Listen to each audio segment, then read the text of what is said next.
Hey, how's it going, guys? I'm Sage. If I took a poll on which clan in Boruto people would hope to be born into, the Senju would easily be top 4. Which I did do, by the way, but I'm not quite the biggest guy on Twitter, so the turnout is just as you'd expect. Yet, the clan has had hardly any airtime, and they are a functionally extinct clan by the time Naruto aired. I know, Tsunade is technically a Senju, but I mean, where is her, yeah.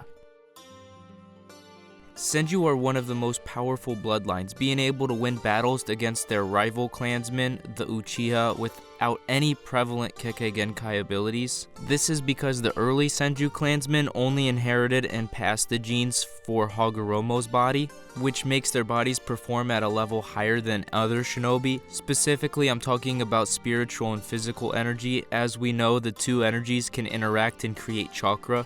So pretty much the Senju have an above average chakra pool that even Uchiha cannot rival because they only adopted Hagoromo's eyes and not his body. A clansman of the Senju was born with a Kekkei Genkai ability. This wood style ability would give them the name Senju of the Forest, even though he's the only person who's ever been born with this bloodline technique. Their ancestry dates back all the way to Sage of Six Paths.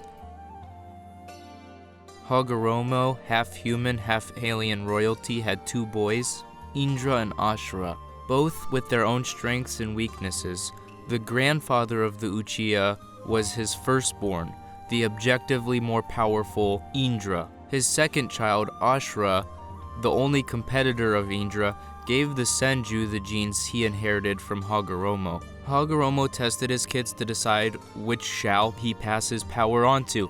Indra's inability to help and protect others forced Sage to pass on his ninchu abilities to Ashura. Ever since then, them and their kids have been fighting, until their kids' kids, the Senju and the Uchiha, are oblivious as to the reasons of why they started this feud in the first place.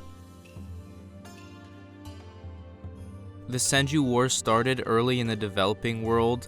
All of the early nations were small and growing, fighting for land and power. The richest nations would pay clansmen to fight their battles for them. It wasn't long before the strongest clans rose to fame. These clans were of course the Senju and the Uchiha, which makes sense because, they're Kaguya's kids. Not much time passed before this era became known as the Warring States period. One great nation would hire the Senju to fight for them, and so the other would need to pay the Uchiha for protection if they wanted to be saved. It was around this time when Hashirama and Madara played together and built a foundation of the world they wanted to create. One without war, when kids their age didn't have to die in a frivolous rivalry. After their dads found out they were brought back into the battlegrounds, this period was brought to a peak when they aged to become the two strongest shinobi. They later used this power to bring the Warring States to a close and founded the Leaf Village.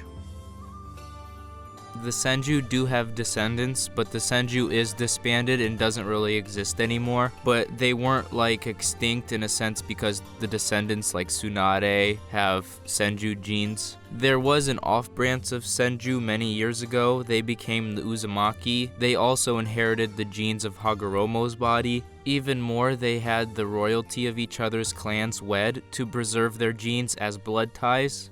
And yeah, that's it. Feel free to comment what you want to see next. Don't forget to like and subscribe to my channel if you made it this far into the video. I'm Six Paths Sage. This channel is my ninja guide. Peace out. It's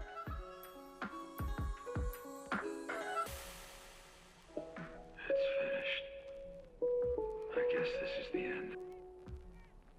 Looking back, my life has been nothing but failure.